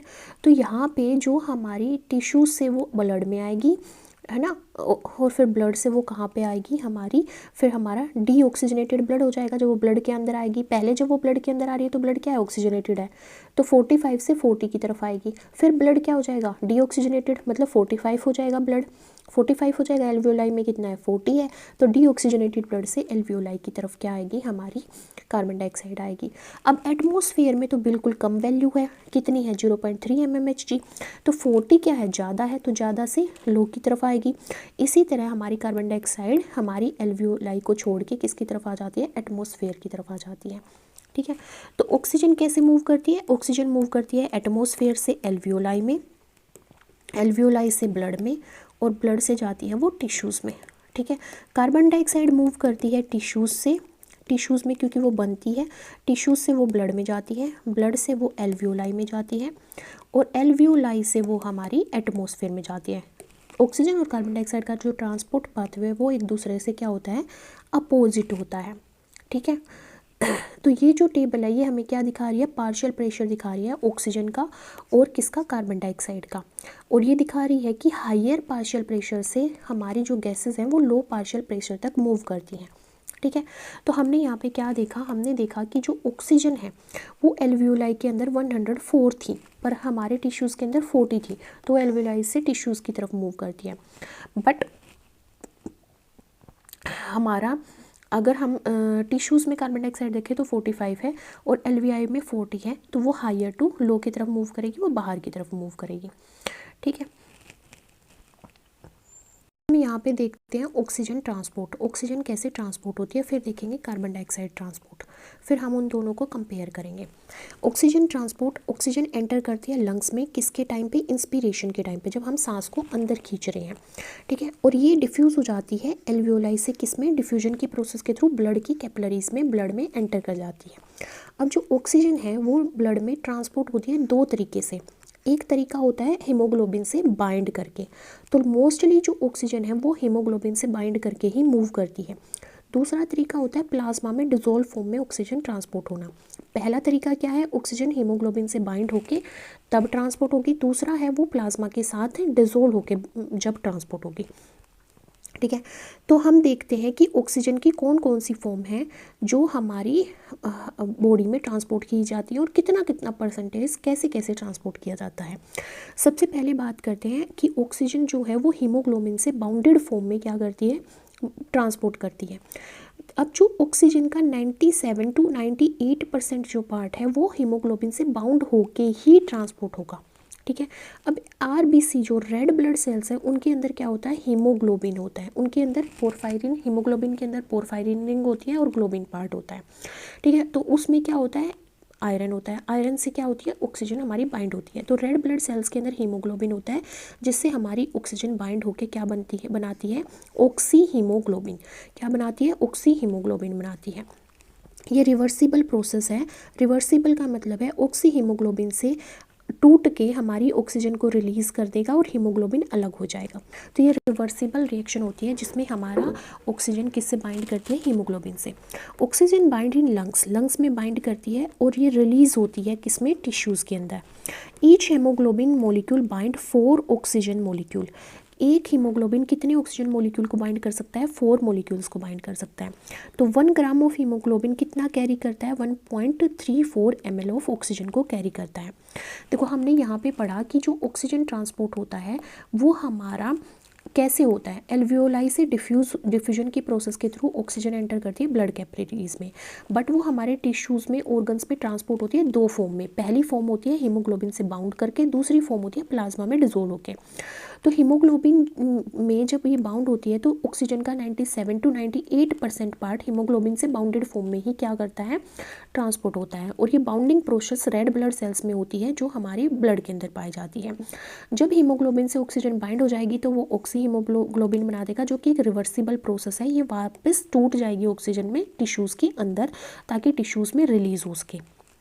ठीक है। तो ऑक्सीजन बाइंड होकर ऑक्सी हीमोग्लोबिन बनाएगी लंग्स के अंदर, और ये डिसोशिएट होकर ऑक्सीजन रिलीज करेगी किस में, टिश्यूज़ में। हीमोग्लोबिन बाइंड कर सकता है 4 ऑक्सीजन मॉलिक्यूल्स को एक टाइम पे, है ना। एक हीमोग्लोबिन एक टाइम पे 4 ऑक्सीजन को बाइंड कर सकता है, ये इंपॉर्टेंट पॉइंट है। ठीक है। 1 ग्राम हीमोग्लोबिन कितनी ml ऑफ ऑक्सीजन को कैरी कर सकता है, 1.34 ml ऑफ ऑक्सीजन को कैरी कर सकता है। दूसरा तरीका है ऑक्सीजन को ट्रांसपोर्ट करने का प्लाज्मा में डिजोल्व करके। 2 to 3% पार्ट जो होता है ऑक्सीजन का वो प्लाज्मा में डिजोल्व होकर ट्रांसपोर्ट होता है। Oxygen transported physically dissolve in plasma. ये पार्शियल प्रेशर पे डिपेंड करती है, जो हमने पार्शियल प्रेशर पीछे पढ़ा टेबल में उसके ऊपर डिपेंड करता है। ठीक है। और ये डिफ्यूजन ग्रेडियंट बनाने में भी मेजर रोल प्ले करता है। ठीक है। अब देखो oxygen transport at lungs. Lungs में जब ऑक्सीजन ट्रांसपोर्ट हो रहा है तो उसको लोडिंग बोला जाता है ना। लंग्स में कैसे ट्रांसपोर्ट होगा, एल्वियोलाई से ऑक्सीजन कहाँ पे जाएगी, कैपिलरीज में जो ब्लड है उसके अंदर जाएगी, जिसको डिफ्यूजन की प्रोसेस के थ्रू, जिसको हम क्या बोलते हैं, लोडिंग बोलते हैं। कहाँ पे होगा ये, पल्मोनरी कैपिलरीज के अंदर होगा। ठीक है। इसको क्या बोलते हैं, ऑक्सीजन लोडिंग बोलते हैं। यहाँ पे कौन कौन से फैक्टर इन्वॉल्व होते हैं जब ऑक्सीजन लोडिंग हो रही होती है कैपिलरी के ब्लड में। यहाँ पे हायर पार्शियल प्रेशर ऑक्सीजन का होगा लंग्स में, तो ऑक्सीजन बाइंड हो जाएगी हीमोग्लोबिन के साथ।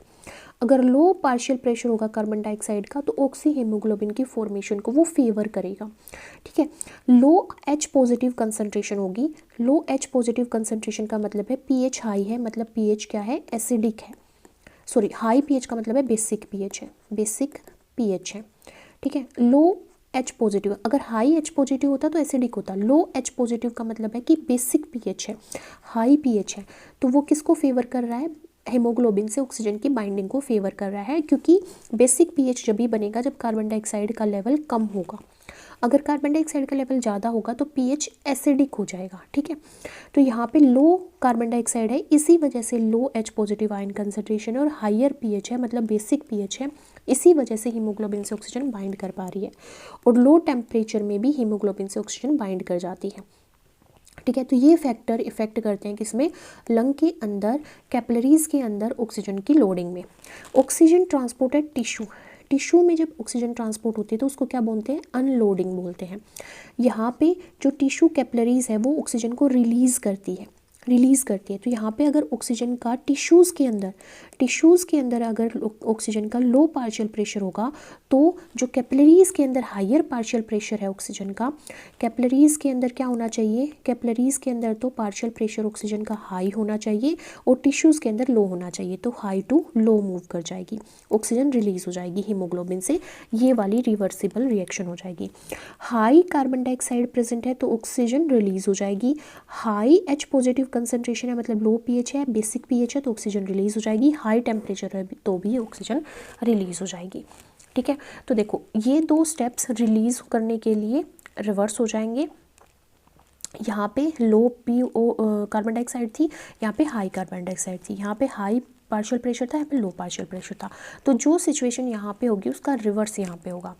देखो अगर हमारे पास एल्वियोलाई के अंदर पार्शियल प्रेशर हाई होगा तभी तो हाई टू लो एंटर कर पाएगी, लो कार्बन डाइऑक्साइड होगी तभी तो ऑक्सीजन से बाइंड हो पाएगी। ठीक है। लो हमारी pH होगा तभी तो हमारी ऑक्सीजन बाइंड कर पाएगी हीमोग्लोबिन से, लो टेम्परेचर में भी बाइंड कर पाएगी। पर जब उसको रिलीज़ करना होगा तो हमारा टिश्यूज़ के अंदर लो ऑक्सीजन का पार्शियल प्रेशर होना चाहिए तभी वो रिलीज़ हो पाती है टिश्यूज़ के अंदर, और हाई कार्बन डाइऑक्साइड होगी तब वो रिलीज़ हो पाएगी। और हमारा एसिडिक pH होगा तभी वो रिलीज़ कर पाएगी, और हाई टेम्परेचर होगा तभी वो रिलीज़ कर पाएगी। तो ये हमने समझा कि कैसे ऑक्सीजन ट्रांसपोर्ट होती है, कैसे लोडिंग होती है हमारी कैपिलरीज़ के ब्लड में, और कैसी अनलोडिंग होती है टिश्यूज़ के अंदर ऑक्सीजन की। अब यहाँ पे कुछ मेन पॉइंट देख लेते हैं। हमने देखा कि 97% ऑक्सीजन ट्रांसपोर्ट की जाती है हीमोग्लोबिन से बाउंडेड फॉर्म में। एक हीमोग्लोबिन 4 ऑक्सीजन मॉलिक्यूल्स को बाइंड कर सकता है और 2 to 3% ट्रांसपोर्ट होती है डिसोल्व फॉर्म में प्लाज्मा में। ठीक है, 1 ग्राम हीमोग्लोबिन बाइंड कर सकता है 1.34 ml ऑक्सीजन को। ये हम बाद अभी पढ़ेंगे, ये हमने नहीं पढ़ा है। ऑक्सीजन डिसोसिएशन कर्व ये सिग्मोइड होता है। Bohr effect help oxygen release as tissues. Bohr effect किस में हेल्प करता है? रिलीज करने में टिश्यूज़ में ऑक्सीजन को। ऑक्सीजन ट्रांसपोर्ट रिवर्सिबल रिएक्शन है जिसमें Hb किससे बाइंड करता है? ऑक्सीजन से HBO बना देता है और ये फिर टूट के टिश्यूज़ में ऑक्सीजन को रिलीज़ कर देता है। अब कुछ क्वेश्चंस करते हैं। Major form of oxygen transport is किसकी फॉर्म में होता है? Dissolve in plasma. हमने पढ़ा कि 2 to 3% ही होता है। Bound to haemoglobin, yes 97% oxygen bounded form में ही ट्रांसपोर्ट होती है। Shape of oxygen dissociation curve sigmoid होता है। 1 ग्राम हीमोग्लोबिन कितनी ऑक्सीजन को बाइंड कर सकता है? 1.34 ml ऑक्सीजन को बाइंड करने की कैपेसिटी रखता है 1 ग्राम हीमोग्लोबिन। नेक्स्ट हम देखते हैं कि कार्बन डाइऑक्साइड हमारी कैसे ट्रांसपोर्ट होती है। कार्बन डाइऑक्साइड कैसे ट्रांसपोर्ट होती है? देखो, forms of carbon dioxide transport in blood. किस किस फॉर्म में हमारे ब्लड के अंदर कार्बन डाइऑक्साइड ट्रांसपोर्ट होती है? पहली प्लाज्मा में डिसोल्व होकर, दूसरी कार्बिनो हीमोग्लोबिन की फॉर्म में, मतलब जब कार्बन डाइऑक्साइड हीमोग्लोबिन से बाइंड हो जाती है तो उसको कार्बामिनो हीमोग्लोबिन बोलते हैं। तीसरी बाइकार्बोनेट आयन की फॉर्म में। तो 3 फॉर्म में कार्बन डाइऑक्साइड हमारे ब्लड के अंदर ट्रांसपोर्ट होती है। एक होती है ब्लड के अंदर, प्लाज्मा जो होती है, प्लाज्मा में डिसोल्व होके, दूसरी कार्बामिनो हीमोग्लोबिन की फॉर्म में, तीसरी बाइकार्बोनेट आयन की फॉर्म में। तो प्लाज्मा में डिसोल्व होके जब होती है तो 5 to 7% पार्ट ही जो है वो डिसोल्व होता है हमारा कार्बन डाइऑक्साइड का प्लाज्मा में, सिंपल फिजिकल डिसोल्यूशन प्रोसेस से। कार्बामिनो हीमोग्लोबिन जब कार्बन डाइऑक्साइड बाइंड हो जाएगी हीमोग्लोबिन से तो यहाँ पे कार्बन डाइऑक्साइड का 20 to 25% पार्ट जो है वो किसकी फॉर्म में ट्रांसपोर्ट होता है? कार्बामिनो हीमोग्लोबिन की फॉर्म में। यहाँ पे कार्बन डाइऑक्साइड किससे बाइंड हो जाती है? हीमोग्लोबिन से। बाइकार्बोनेट आयन की फॉर्म में भी ट्रांसपोर्ट होती है। कितनी? 70%। मेजर वैल्यू है ये, मतलब जितनी भी कार्बन डाइऑक्साइड ट्रांसपोर्ट होगी उसका मेजर परसेंटेज बाइकार्बोनेट आयन की फॉर्म में ही ट्रांसपोर्ट होता है। ठीक है, ट्रांसपोर्ट तो सबसे पहले हम देखते हैं कि डिसोल्व फॉर्म में हमारी कैसे ट्रांसपोर्ट होती है। मतलब डिसोल्व प्लाज्मा में डिसोल्व होके, जो कि 5 to 7% पार्ट ही फॉर्म करता है कार्बन डाइऑक्साइड का। कार्बन डाइऑक्साइड ज़्यादा सोल्यूबल होती है एज़ कम्पेयर टू ऑक्सीजन। इसी वजह से ऑक्सीजन सिर्फ 2 to 3% part he dissolve form में ट्रांसफ़र हो पाती है, पर कार्बन डाइऑक्साइड जो है 5 to 7% पार्ट डिसोल्व फॉर्म में ट्रांसपोर्ट हो पाता है, क्योंकि ये ज़्यादा सोल्यूबल होती है। ये डायरेक्टली प्लाज्मा में सोल्यूबल हो जाती है, जिसकी वजह से ये अपने पार्शियल प्रेशर को मेंटेन कर पाती है। ठीक है, कार्बन डाइऑक्साइड टिश्यूज़ में ज़्यादा होती है तो टिश्यूज़ से वो प्लाज्मा में आती है, प्लाज्मा से फिर वो लंग्स में जाती है due to its partial pressure gradient, जो हमने पढ़ा था कि 45 हमारा mmHg किस में होगा? टिश्यूज़ में होगा। इसी वजह से वो लंग्स में एंटर कर जाती है और फिर एटमॉस्फेयर में तो 0.3 है, बहुत ही कम है, इस वजह से वो बाहर की तरफ मूव कर जाती है। नेक्स्ट है transport as carbamino haemoglobin. 20 to 25% part carbamino haemoglobin की फॉर्म में ट्रांसपोर्ट होता है कार्बन डाइऑक्साइड का, जब ये कार्बन हीमोग्लोबिन से बाइंड हो जाती है।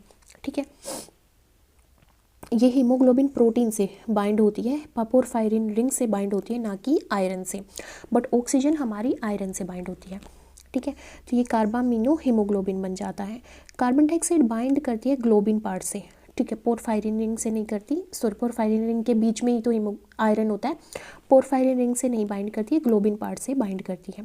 ठीक है, ये आयरन के साथ बाइंड नहीं करती, ये बाइंडिंग रिवर्सिबल होती है, ये जाके टूट जाएगा लंग्स की एल्वियोलाई में और कार्बन डाइऑक्साइड को रिलीज़ कर देगा। और ये जो बाइंडिंग होती है वो कहाँ पे होती है? टिश्यूज़ के अंदर होती है, क्योंकि टिश्यूज़ में 45 mmHg हम की फॉर्म में, मतलब इतना पार्शियल प्रेशर होता है कार्बन डाइऑक्साइड का, टिश्यूज़ के अंदर कार्बन डाइऑक्साइड प्रोड्यूस होती है, वहाँ पे उसका हायर पार्शियल प्रेशर होने की वजह से टिश्यूज़ के अंदर कार्बामिनो हीमोग्लोबिन बनता है, मतलब वहाँ पे कार्बन डाइऑक्साइड हीमोग्लोबिन से बाइंड होती है। अब देखो ट्रांसपोर्ट कैसे होता है एज बाइकार्बोनेट आयन। ये मेजर फॉर्म है, मतलब मेजरली कार्बन डाइऑक्साइड हमारी किसकी फॉर्म में ट्रांसपोर्ट होती है? बाइकार्बोनेट आयन की फॉर्म में। और ये किसके अंदर होता है? रेड ब्लड सेल्स के अंदर होता है। सबसे पहले कार्बन डाइऑक्साइड एंटर करेगी रेड ब्लड सेल्स के अंदर, टिश्यूज से रेड ब्लड सेल्स में डिफ्यूज़ होके आएगी, फिर कार्बोनिक एसिड बनेगा, कार्बन डाइऑक्साइड और वाटर मिलके क्या बनाएंगे, कार्बोनिक एसिड H2CO3। यहाँ पे एक एंजाइम यूज़ होता है कार्बोनिक एनहाइड्रेस। ये कहाँ पे प्रेजेंट होता है, रेड ब्लड सेल्स के अंदर ये एंजाइम प्रेजेंट होता है, जहाँ पे रेड ब्लड सेल्स के अंदर वाटर के साथ मिल के कार्बन डाइऑक्साइड कार्बोनिक एसिड बनाती है, H2CO3 बनाती है। किसकी वजह से, कार्बोनिक एनहाइड्रेस की वजह से, जो रेड ब्लड सेल्स के अंदर पाया जाता है। अब ये जो हमारा कार्बोनिक एसिड है वो टूट जाता है H पॉजिटिव आयन में और HCO3 में, बाइकार्बोनेट आयन में टूट जाता है और H पॉजिटिव आयन में टूट जाता है। अब क्लोराइड शिफ्ट होता है, हैम्बर्गर फिनोमिना, जिसमें HCO3 मूव करता है रेड ब्लड सेल से प्लाज्मा में। ठीक है, क्लोरीन हमारा यहाँ पे देखो रेड ब्लड सेल्स है, फॉर एग्जाम्पल ये रेड ब्लड सेल्स है, तो यहाँ पे एक चैनल प्रेजेंट होगा जिसकी वजह से क्लोरीन तो एंटर करेगा रेड ब्लड सेल्स के अंदर, और जो बाइकार्बोनेट है HCO3 नेगेटिव जो है ये बाहर की तरफ मूव करेगा। ठीक है, तो HCO3 रेड ब्लड सेल से किस में मूव कर गया, प्लाज्मा के अंदर मूव कर गया, और क्लोरीन किसके अंदर एंटर कर गया, रेड ब्लड सेल्स के अंदर एंटर कर गया, जिसकी वजह से एक्शन पोटेंशियल मेंटेन रहता है, इलेक्ट्रल न्यूट्रलिटी बनी रहती है रेड ब्लड सेल्स के अंदर, क्योंकि एक नेगेटिव आयन बाहर गया, एक नेगेटिव आयन अंदर आ गया, तो हमारी इलेक्ट्रिकल न्यूट्रल रह गई हमारी रेड ब्लड सेल्स। ठीक है, फिर होता है ट्रांसपोर्टेड लंग्स।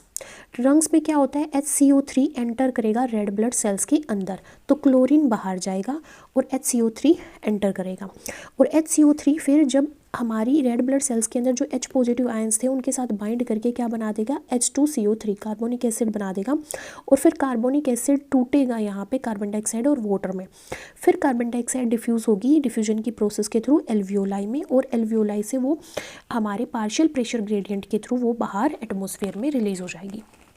यहाँ पे क्या रोल होता है हीमोग्लोबिन का कार्बन डाइऑक्साइड ट्रांसपोर्ट में, हीमोग्लोबिन दो तरीके से यहाँ पे क्या करता है, इंपॉर्टेंट रोल प्ले करता है। पहला, कार्बामिनो हीमोग्लोबिन की फॉर्मेशन करके, जब हीमोग्लोबिन कार्बन डाइऑक्साइड से बाइंड होता है तो कार्बामिनो हीमोग्लोबिन बनता है HbCO3। दूसरा, ये बफर का काम करता है H पॉजिटिव आयन को प्रोवाइड करने में, जिसकी वजह से बफरिंग का काम करके ये क्या करता है, एसिडिक नहीं होने देता है एटमॉस्फेयर को, क्योंकि कार्बन डाइऑक्साइड एसिडिक बनाती है एटमॉस्फेयर को H पॉजिटिव आयन को रिलीज़ करके, तो हीमोग्लोबिन बफरिंग का काम करता है। हेल्डेन इफेक्ट, ठीक है, ये डीऑक्सीजनेटेड हीमोग्लोबिन जब ज़्यादा बाइंड करती है कार्बन डाइऑक्साइड को as compare to oxygenated haemoglobin, तो वो हेल्डेन इफेक्ट शो करती है। हीमोग्लोबिन जब कार्बन डाइऑक्साइड को ज़्यादा अमाउंट में बाइंड कर ले और हीमोग्लोबिन को कम अमाउंट में बाइंड करे, जो कि कैपेबिलिटी होती है हीमोग्लोबिन की, तो उसको हेल्डेन इफेक्ट बोलते हैं। और ऐसा कहाँ पे होगा, टिश्यूज़ में होगा, क्योंकि टिश्यूज़ में कार्बन डाइऑक्साइड रिलीज़ होती है और ज़्यादा अमाउंट उसकी प्रेजेंट होती है, इस वजह से टिश्यूज़ में हीमोग्लोबिन रिलीज़ करता है ऑक्सीजन को और कार्बन डाइऑक्साइड को बाइंड करता है, और इसी को क्या बोलते हैं, हेल्डेन इफेक्ट बोलते हैं। और लंग्स में इसका उल्टा होता है, हीमोग्लोबिन बाइंड करता है ऑक्सीजन को क्योंकि वहाँ पे पार्शियल प्रेशर ऑक्सीजन का ज़्यादा है, और वो रिलीज़ करता है कार्बन डाइऑक्साइड को क्योंकि लंग्स के अंदर पार्शियल प्रेशर कार्बन डाइऑक्साइड का कम है। तो जो हेल्डेन इफेक्ट है वो एफिशिएंट कार्बन डाइऑक्साइड ट्रांसपोर्ट में मेजर रोल प्ले करता है। हमने क्या पढ़ा, टिश्यूज़ कार्बन डाइऑक्साइड प्रोड्यूस करते हैं, वो एंटर करती है ब्लड में, मतलब RBC में ट्रांसपोर्ट की जाती है 7% डिजोल्व फॉर्म में, 23% कार्बामिनो हीमोग्लोबिन की फॉर्म में, 70% कार्बोनेट बाइकार्बोनेट की फॉर्म में। तो ब्लड से लंग्स में जाएगी, कार्बन डाइऑक्साइड रिलीज हो जाएगी, और इसी प्रोसेस को क्या बोलते हैं, एक्सपीरेशन बोलते हैं। हमारे पास क्या आता है, difference between oxygen and carbon dioxide transport. देखो, ऑक्सीजन ऑक्सी हीमोग्लोबिन की फॉर्म में ट्रांसपोर्ट होती है मेजर फॉर्म में, और कार्बन डाइऑक्साइड हमारी बाइकार्बोनेट की फॉर्म में ट्रांसपोर्ट होती है majorly. Percentage with haemoglobin, oxygen 97% bind होता है हीमोग्लोबिन के साथ, और कार्बन डाइऑक्साइड 23% बाइंड होता है हीमोग्लोबिन के साथ। ऑक्सीजन डिसॉल्व फॉर्म में 3% ट्रांसपोर्ट होती है, और ये 7% ट्रांसपोर्ट होती है। मेजर ट्रांसपोर्ट मैकेनिज्म हीमोग्लोबिन से बाइंड करके है, यहाँ पे बाइकार्बोनेट की फॉर्म में हमारी मेजरली कार्बन डाइऑक्साइड ट्रांसपोर्ट होती है। अब कुछ MCQ देखते हैं। Major form of carbon dioxide transport is क्या होती है, बाइकार्बोनेट आयन होता है। Enzyme involve in bicarbonate formation, कौन सा एंजाइम इन्वॉल्व होता है, कार्बोनिक एनहाइड्रेस, जो रेड ब्लड सेल्स के अंदर प्रेजेंट होता है। Chloride shift occur in red blood cells, जिसमें क्लोरीन अंदर आता है, बाइकार्बोनेट बाहर जाता है, ठीक है। और जो एल्वियोलाई है उसके अंदर उल्टा होता है, क्लोरीन हमारा बाहर जाएगा और HCO3 जो है वो अंदर आएगा। तो क्लोराइड शिफ्ट किसके अंदर होता है, रेड ब्लड सेल्स के अंदर होता है। ये हमारा डायग्राम है जो शो करता है ऑक्सीजन और कार्बन डाइऑक्साइड के ट्रांसपोर्ट को। यहाँ पे देखो ट्रांसपोर्ट ऑफ ऑक्सीजन कैसे होता है, 3% डिजोल्व इन प्लाज्मा और 97% एज ऑक्सी हीमोग्लोबिन की फॉर्म में। ठीक है, टिश्यूज़ में ऑक्सीजन रिलीज हो जाती है ऑक्सी हीमोग्लोबिन से और कार्बन डाइऑक्साइड एंटर कर जाती है। कार्बन डाइऑक्साइड ट्रांसपोर्ट होती है 7% डिजोल्व फॉर्म में प्लाज्मा में और 23% एज कार्बोक्सी हीमोग्लोबिन की फॉर्म में और 70% हमारी बाइकार्बोनेट की फॉर्म में, जो कि मेजर फॉर्म है। बाइकार्बोनेट की फॉर्म में ये मेजरली ट्रांसपोर्ट होती है। ठीक है, तो सबसे पहले देखते हैं हमारा सबसे पहला जो स्टेप है यहाँ पे वो है एक्सटर्नल ट्रांसपोर्ट। सबसे पहला जो स्टेप है यहाँ पे वो है एक्सटर्नल रेस्पिरेशन, जो कहाँ पे हो रहा है, लंग्स पे हो रहा है। एक्सटर्नल रेस्पिरेशन ये कहाँ पे होगा, एल्वियोलाई में होगा या पल्मोनरी कैपिलरीज में होगा। एक्सटर्नल रेस्पिरेशन कहाँ पे होगा, या तो एल्वियोलाई के अंदर होगा या फिर पल्मोनरी वर्ड आता है लंग्स के लिए, तो लंग्स की कैपिलरीज में होगा। यहाँ पे क्या होता है, ऑक्सीजन एल्वियोलाई से कहाँ पे एंटर करती है, ब्लड में एंटर करती है। एल्वियोलाई है, एल्वियोलाई से ऑक्सीजन कहाँ पे एंटर कर रही है, ब्लड में। 3% तो डिजोल्व हो जाती है प्लाज्मा में, 97% हीमोग्लोबिन से बाइंड हो जाती है ना। 97% हमारी हीमोग्लोबिन से बाइंड होके क्या बना देती है, ऑक्सी हीमोग्लोबिन बना देती है। फिर आता है टिश्यूज़ में। टिश्यूज़ में क्या होता है, इंटरनल रेस्पिरेशन, इसको बोलते हैं इंटरनल रेस्पिरेशन, है ना। इंटरनल रेस्पिरेशन जहाँ पे गैस एक्सचेंज होता है टिश्यूज़ के अंदर। टिश्यूज़ में क्या होता है, ऑक्सी हीमोग्लोबिन टूट जाता है सिस्टमिक कैपिलरीज में, किस में, ऑक्सीजन में टूट जाता है। ऑक्सीजन हीमोग्लोबिन से कहाँ पे एंटर कर जाती है, हमारी टिश्यूज़ में एंटर कर जाती है, और जो 3% थी वो डिजोल्व फॉर्म में थी, वो भी एंटर कर जाती है। ठीक है, अब फिर बात करते हैं हम यहाँ पे किसकी, कार्बन डाइऑक्साइड ट्रांसपोर्ट की। अब हमारे जो टिश्यूज़ होते हैं उसके अंदर कार्बन डाइऑक्साइड प्रोड्यूस होती है, तो 70% तो बाइकार्बोनेट की फॉर्म में ट्रांसपोर्ट होगी, है ना, कन्वर्ट हो जाती है बाइकार्बोनेट की फॉर्म में। किस में कन्वर्ट होती है, रेड ब्लड सेल्स के अंदर। और 23% जो है कार्बामिनो हीमोग्लोबिन की फॉर्म में, हेमोग्लोबिन से कार्बन डाइऑक्साइड बाइंड हो जाती है यहाँ पे। ठीक है, कार्बामिनो हीमोग्लोबिन की फॉर्म में ट्रांसपोर्ट होती है। और 7% जो है वो डिजोल्व होती है किस में, प्लाज्मा में। तो टिश्यूज़ में क्या होता है, यहाँ पे तो ऑक्सीजन रिलीज हो जाएगी और ऑक्सीजन एंटर कर जाएगी टिश्यू सेल्स में, और कार्बन डाइऑक्साइड जो टिश्यूज़ प्रोड्यूस करेंगे वो यहाँ पे बाहर चली जाएगी, ब्लड में एंटर कर जाएगी।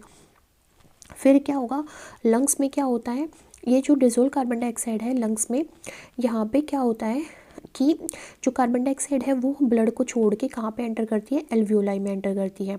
यहाँ पे अगेन रेड ब्लड सेल्स से हमारी क्या होती है, बाइकार्बोनेट एंटर करते हैं किसके अंदर, एल्वियोलाई के अंदर। 23% हमारा जो कार्बामिनो हीमोग्लोबिन सा उससे रिलीज होकर कार्बन डाइऑक्साइड एल्वियोलाई में एंटर करती है, और कुछ 7% प्लाज्मा से एंटर करती है।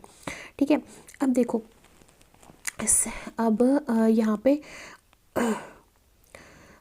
एंटर करती है, और फिर हमारे एटमॉस्फेयर में जो पार्शियल प्रेशर है वो 0.3 है कार्बन डाइऑक्साइड का, इस वजह से कार्बन डाइऑक्साइड एल्वियोलाई को छोड़ के बाहर एक्सेल हो जाती है। तो ये पूरा ओवरव्यू था कि कैसे ऑक्सीजन और कार्बन डाइऑक्साइड ट्रांसपोर्ट होती है। हमारी वीडियो काफ़ी बड़ी हो गई है, तो हम जो ये ऑक्सीजन डिसोसिएशन कर्व है वो नेक्स्ट वीडियो में डिस्कस करेंगे। एक बिल्कुल शॉर्ट वीडियो लेके आएंगे जिसमें सिर्फ ऑक्सीजन डिसोसिएशन कर्व को डिस्कस करेंगे। यहीं पे हम बंद करते हैं लेक्चर, और स्टे ट्यून विद मी। अगर आपकी कोई क्वेरीज़ है अब तक की टॉपिक्स में तो please write in the comment section given below.